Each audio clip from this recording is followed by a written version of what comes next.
Nur ini adalah bahagiannya, nur ini adalah percikannya, nur ini adalah tajalli daripada dirinya. Sebenarnya nur itu tiada lain adalah dirinya yang sebenar-benarnya. Lalu mana yang Nur Muhammad itu, Bapak Ibu? Nah, lihat. Bapak Ibu jangan dicari juga Nur Muhammad lagi, Bapak Ibu ya. Nur Muhammad itu sudah nyata pada sekalian langit dan bumi. Nah, Nur Muhammad itu sudah benar-benar wujud pada sekalian langit dan bumi.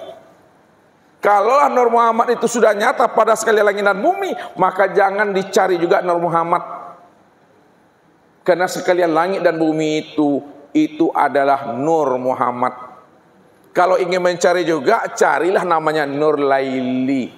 Temui ibunya, temui ayahnya. Atau Nur Hayati. Ya, tuh. Nur Muhammad jangan dicari dan nyata. Pada sekalian langit dan bumi. Tuh.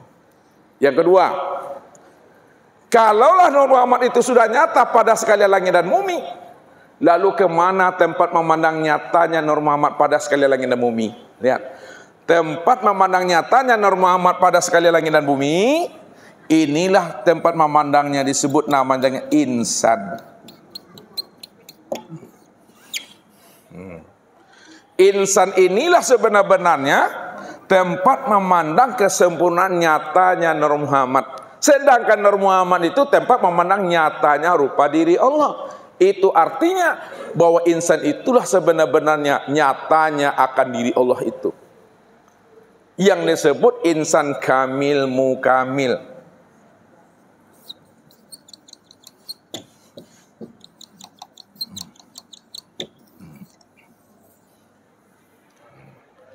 Jadi insan itu yang disebut insan kamil mukamil, tempat memandang nyatanya akan rupa diri Allah. Inilah yang Allah katakan. Al-insanu sirri wa ana sirahu. Insan itu adalah rahasiaku dan akulah rahasianya. Yang kedua, al-insanu sirri wa sirri sifati wa sifati la ghairi. Insan itu adalah rahasiaku, rahasiaku itu adalah sifatku, sifatku itu tiada lain adalah aku itu, kata Allah. Dan yang terakhir, al insanu nafsi wa ana nafsuhu. Insan itu adalah diriku dan akulah sebenar-benarnya insan itu yang sesungguhnya. Inilah rahasianya.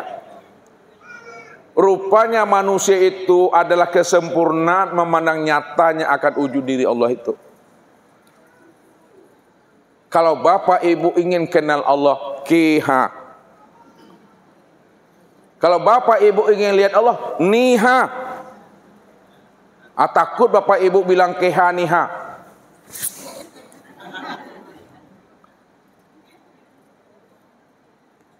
Ketika itu apakah Bapak Ibu jadi Tuhan? Apakah Bapak Ibu ngaku Tuhan? Tidak. Kalau Bapak Ibu tidak ngaku Tuhan dan tidak jadi Tuhan, apa makna keha dan niha yang sebenar-benarnya itu? Hah? Kalau Bapak tidak mengaku Tuhan, kalau Ibu tidak jadi Tuhan, apa makna keha, niha? Apa maksudnya itu? Hah?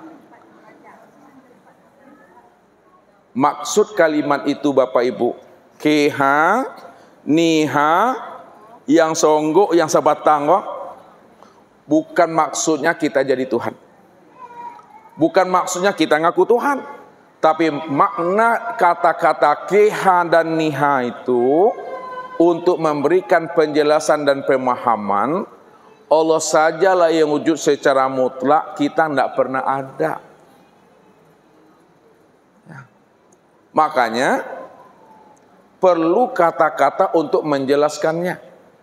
Kalau tidak dijelaskan melalui kata-kata Bapak Ibu, bagaimana Bapak Ibu akan paham tentang wujud nyatanya diri Allah itu? Ketika kita menjelaskannya dengan kata-kata, Allah itu sudah bersifat. Walaupun dia bersifat hakikatnya dia tiada bersifat. Disitulah dijelaskan Allah itu sifat namun tiada bersifat. Kenapa dia dikatakan sifat Allah itu? Karena kita menjelaskan dan menceritakannya. Lalu bagaimana supaya Allah itu tidak bersifat, Bapak Ibu? Diam saja. Kalaulah Ustadz ingin menjelaskan Allah sempurna zahir dan batin kepada Bapak Ibu, lalu Ustadz diam saja, Bapak Ibu, paham tidak Bapak Ibu tuh? Tidak akan paham. Lalu bagaimana supaya Bapak Ibu paham tentang Allah yang Ustadz sampaikan? Ustadz menceritakannya. Ketika Ustadz menceritakannya, Allah itu sudah bersifat dia tuh. Maka sifat itulah yang disebut namanya dengan nur ini. Akan niha juga baru tuh. Sifat itulah yang nur. Baru kita bisa kenal Allah yang kosong ini setelah adanya sifat. Sifat inilah menjelaskan keberadaan tentang dirinya. Namun sifat dengan dirinya nggak pernah berpisah cerai. Yang dirinya inilah yang disebut namanya dengan zat. Yang wujud dirinya ini yang disebut namanya dengan sifat. Maka sifat itu ada di dalam diri zat. Bahasa kiasnya, Bapak Ibu kita ini ada di dalam tiada. Ngerti itu? Bapak Ibu, alam ini, kita ini semua ada di dalam tiada. Di dalam tiada itu siapa tuh? Allah. Inilah orang yang di dalam kandungan Rahman dan Rahim Allah itu. Itu maksudnya tuh. Jadi jangan dipisah ceraikan itu.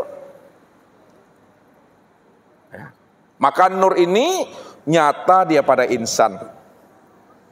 Nah. Kenapa nur itu nyata pada insan? Karena insan inilah kesempurnaan untuk memandang nyatanya wujud diri Allah. Inilah pesan Nabi, man arafa nafsahu faqad arafa rabbahu.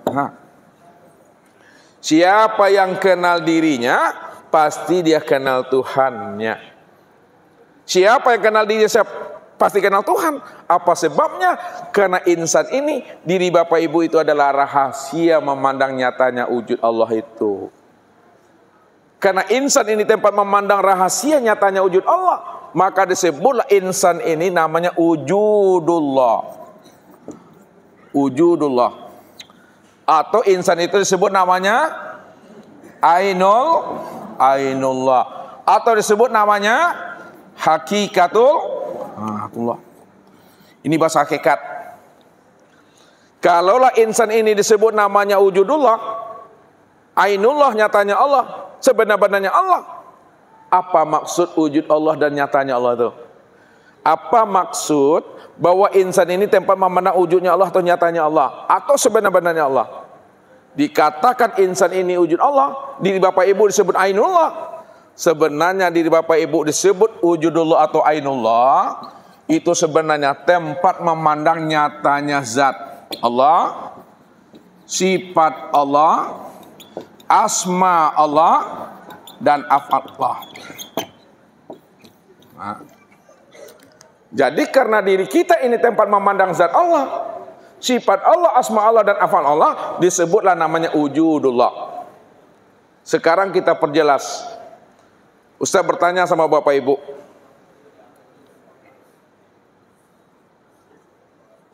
kalaulah insan ini tempat memandang nyatanya af'al Allah pada diri Bapak Ibu, kemana tempat memandangnya? Di mana nih? Af'al Allah, tempat memandangnya kepada insan itu di mana tempatnya? Pada tubuh. Alhamdulillah, lancar kaji Bapak Ibu. Jadi tubuh kita itulah sebenarnya tempat memandang nyatanya fi'il Allah atau perbuatan Allah. Yang kedua, asma Allah itu kemana tempat memandangnya pada insan? Pada hati. Sifat Allah kemana memandangnya pada insan? Pada ruh. Zat Allah kemana tempat memandangnya pada insan? Pada sir. Itu maknanya Bapak Ibu. Sir inilah tempat memandang nyatanya zat Allah. Ruh itulah tempat memandang sifat Allah. Hati itulah tempat memandang asmanya Allah. Dan tubuh itulah tempat memandang fi'ilnya Allah itu. Barulah sempurna. Tubuh, hati, ruh, dan sir itu disebut namanya dengan insan itu, Bapak Ibu. Inilah dia. Atau disebut namanya dengan Adam. Bukan Adem ya, Adam. Apa kata Allah? Wa khalaqa Adam ka suratihi. Wa khalaqa Adam ka suratihi. Dijadikan Adam itu sesuai dengan gambaran bentuk rupa dirinya. Makanya makna Adam itu secara harfiah, Adam itu artinya tiada. Kalau Adam itu maknanya tiada, lalu siapa yang ada, Bapak Ibu? Allah. Kalau Allah yang ada, siapa sebenarnya Adam itu? Adam itu aku, itu kata Allah. Aku itu yang Adam. Yang kedua, wa khalaqal insan ala suratir rahman. Wa khalaqal insan ala suratir rahman. Dan dijadikan insan itu sesuai pula dengan gambaran rupa Ar-Rahman, Bapak Ibu. Siapa Ar-Rahman itu? Ar-Rahman itu juga Allah. Rupanya tak payah Bapak Ibu mencari dan menemui Allah itu. Maka cari dan temuilah Allah itu pada diri. Kalau kita ingin kenal diri kita, maka keluar kita daripada keakuan kita. Keluar kita dari keakuan diri kita. Itu maksudnya lenamu Bapak Ibu berhenti jadi orang. Tusanya itu mah. Lenamu berhenti jadi orang. Rupanya Bapak Ibu kalau lenamu berhenti jadi orang, Bapak Ibu kok sebenarnya ndak orang sebenarnya dah. Tapi jangan disebut juga lagi. Kalau Bapak Ibu sebenarnya tidak orang, tidak manusia, tidak insan, siapa yang sebenarnya orang insan itu? Adalah Allah itu. Apa kata Allah?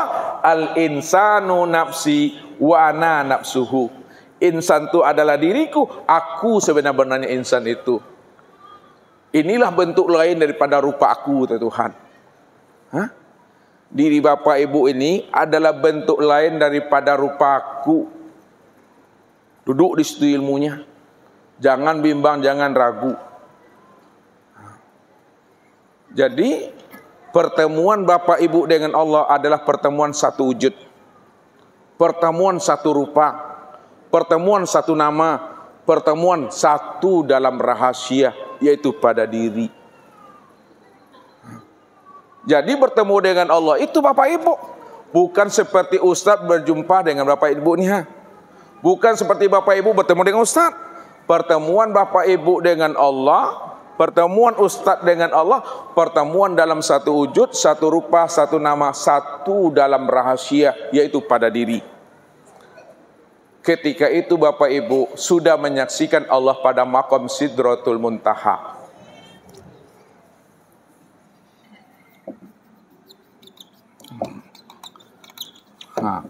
Makanya Nabi itu melihat Allah, menyaksikan Allah itu pada maqam Sidratul Muntaha. Sidratul Muntaha itu jangan dipahami tempat. Kalau cerita syariat ya tempat itu dah. Ya, Nabi dari bumi akan menemui Tuhan di langit. Makna hakikatnya Sidratul Muntaha itu, Sidrat ini maknanya sadar. Muntaha ini yang tertinggi, puncak yang tertinggi atau kesadaran yang tertinggi. Apa maknanya Sidratul Muntaha? Kesadaran tertinggi. Sadar kita sesadar-sadarnya Allah itulah yang wujud yang sebenar-benarnya. Kalau Allah yang sebenarnya itu yang wujud, maka segala yang wujud itulah nyatanya akan dirinya dan nyatanya dirinya sempurna pada insan ini. Itulah makna yang sebenarnya. Disitulah Rasulullah mengatakan, Ra'aitullah nuran. Aku melihat Allah itu adalah nur. Nur itu wujud. Wujudnya itu nyata pada dirinya ini. Maka siapa yang mampu memandang Allah, Allah itu yang wujud. Dan wujud itu nyata pada insan. disitulah kita melihat Allah itu benar-benar nyata, terang sejelas-jelasnya pada wujud diri sendiri. Padahal wujud diri sendiri itu adalah nyatanya wujud diri kita. Jadi walaupun Bapak Ibu punya diri, tapi diri Bapak Ibu bukanlah kenyataan diri Bapak Ibu. Walaupun Bapak Ibu dikatakan orang, Bapak Ibu orang, tapi orangnya Bapak Ibu bukanlah kenyataan diri Bapak Ibu. Walaupun manusia mengatakan kita manusia, manusianya kita bukanlah kenyataan diri kita. Akan tetapi manusia, orang dan diri itulah nyatanya akan rupa diri Allah itu. Karena Allah cuma yang ahad semata-mata. Jadi jangan dibilang juga Allah itu gaib lagi Bapak Ibu. Jangan dikatakan juga Allah itu batin. Karena yang batin itu sudah zahir. Yang kosong itu telah wujud.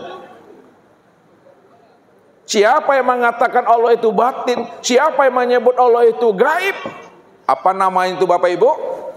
Itu yang butuh sange itu dah. Itu yang butuh sange itu. Ya. Lah jale baju bakanaan, le tahu bakanaan. Celana lah pasang, bacari jo baju tu le, bacari jo celana tu malah baju ambo mah. Padahal baju tu lah dipakai, atu butuh sange namo tu.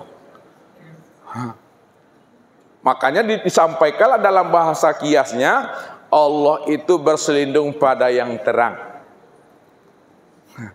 Bahwa segala yang terang itulah nyatanya akan wujud diri Allah itu yang sebenar-benarnya Bapak Ibu. Inilah rahasianya. Jadi kalau Bapak Ibu sudah mengenal dan memahami, serta melihat dan menyaksikan Allah yang wujud pada diri, maka inilah ketika itu Bapak Ibu pasti mati. Kalau Bapak Ibu ingin makrifat, siap-siap mati. Kalau Bapak Ibu ingin berjumpa Allah, siap-siap mati. Kalau Bapak Ibu ingin menyaksikan Allah, siap-siap mati. Kalau Bapak Ibu ingin bertatap wajah dengan Allah, siap-siap mati. Sebab apa? Orang yang melihat Allah pasti mati Bapak Ibu. Makanya orang-orang tua kita dahulu, kadang dia berkias dia, anak-anak tak boleh belajar ilmu makrifat, cepat matinya. Iya, anak-anak tak boleh belajar ilmu makrifat, cepat matinya katanya. Iya, sebab kalau dia kenal Allah, ketika itu dia mati. Man arofa robbahu fasadal jasad. Nih, man arofa robbahu fasadal jasad. Siapa yang telah kenal Allah? Kenal Allah itu hakikatnya apa tuh Bapak Ibu? Kenal itu bahasanya kan makrifat kan? Hakikat makrifat apa? Liqa. Hakikat liqa musyahadah, menyaksikan. Hakikat musyahadah muwajahah. Hakikat muwajahah adalah fana. Hakikat fana apa? Baqa. Makanya siapa yang sudah kenal Tuhannya, siapa yang sudah kenal Allah, berjumpa Allah, menyaksikan Allah, bertatap wajah Allah, pada saat itu maka dirinya itu adalah fana, hancur dirinya, mati dirinya, kiamat dirinya itu. Disitulah dikatakan oleh orang tua-tua tuh, tak boleh anak-anak belajar ilmu makrifat, cepat matinya nanti. Itu kias. Cuma orang dahulu begitu cara penyampaian kaji Bapak Ibu, arif dan bijaksana dia. Ya. Nah, tapi kalau Bapak Ibu belajar ilmu ma'rifat umur 40, Nabi umur 40 udah jadi apa? Udah jadi Rasul. Awak umur 40 baru belajar baru. Bisakah kita menjamin diri kita itu sampai umur 40, 60? Nggak bisa kan? Itu. Makanya wajib kita belajar dan menuntut ilmu itu. Jadi belajar ilmu ma'rifat itu wajib Bapak Ibu. Jangan ditunggu tua, jangan ditunggu umur 40. Wajib. Ya. Wajibnya itu bukan sampai paham. Wajibnya itu bukan sampai tua. Wajibnya itu bukan sampai beruban. Wajibnya itu selagi hidup sampai mati. Tua. Apa maknanya tuh? Wajibnya itu sampai mati. Kalau masih bangun aja Bapak Ibu wajib juga belajar tuh. Tahu bahangok, bernapas. Masih bernapas juga Bapak Ibu wajib tuh untuk ilmu tuh. Nah, itu belajarnya. Kesimpulannya, Bapak Ibu mau lihat Allah tuh berapa kali dalam sehari?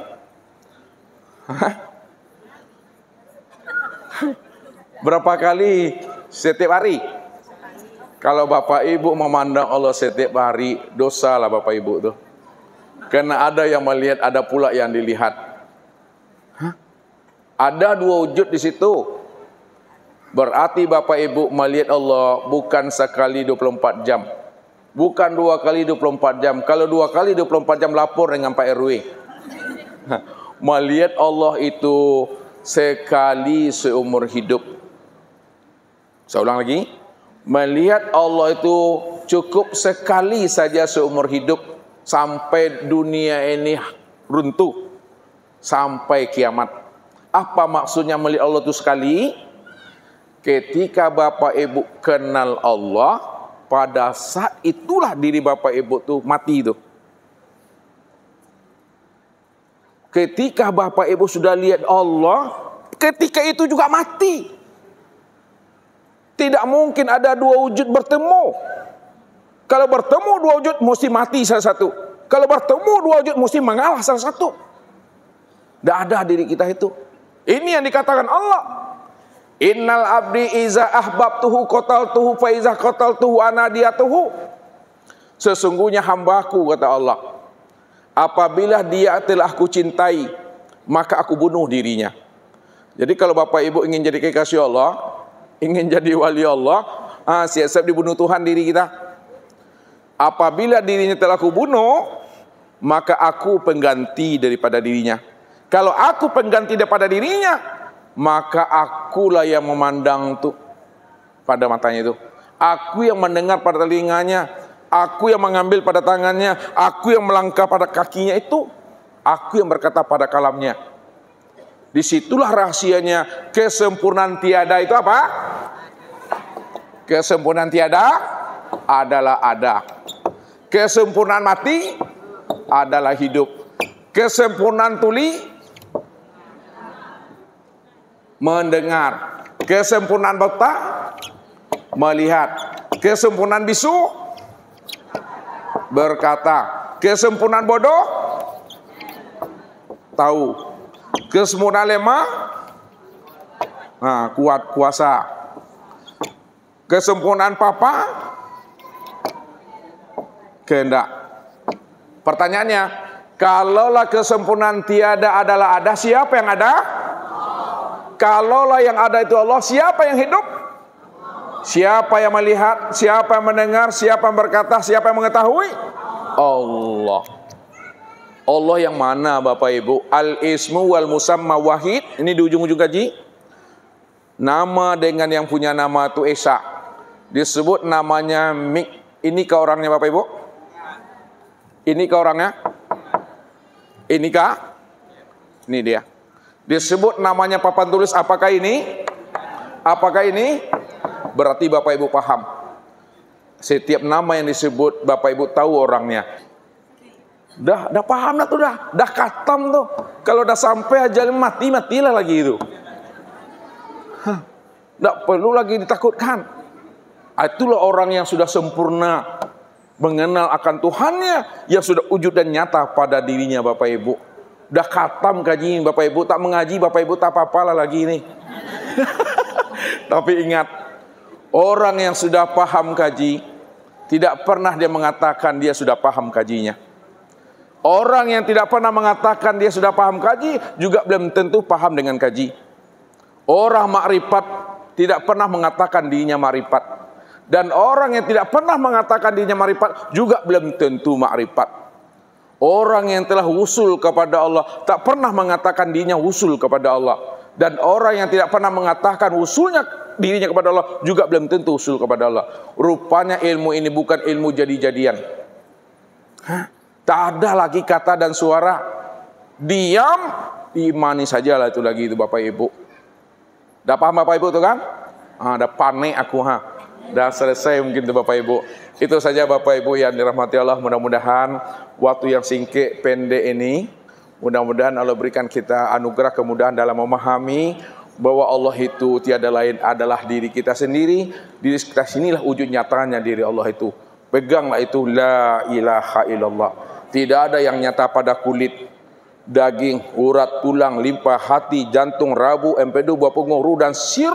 Hanya Allah semata-mata. Inilah wujud yang sebenarnya. Ketika itu kala lisanahu, diam sela Bapak Ibu. Jangan sabik-sabik juga ketika itu. Billahi taufiq wal hidayah. Wassalamualaikum warahmatullahi wabarakatuh.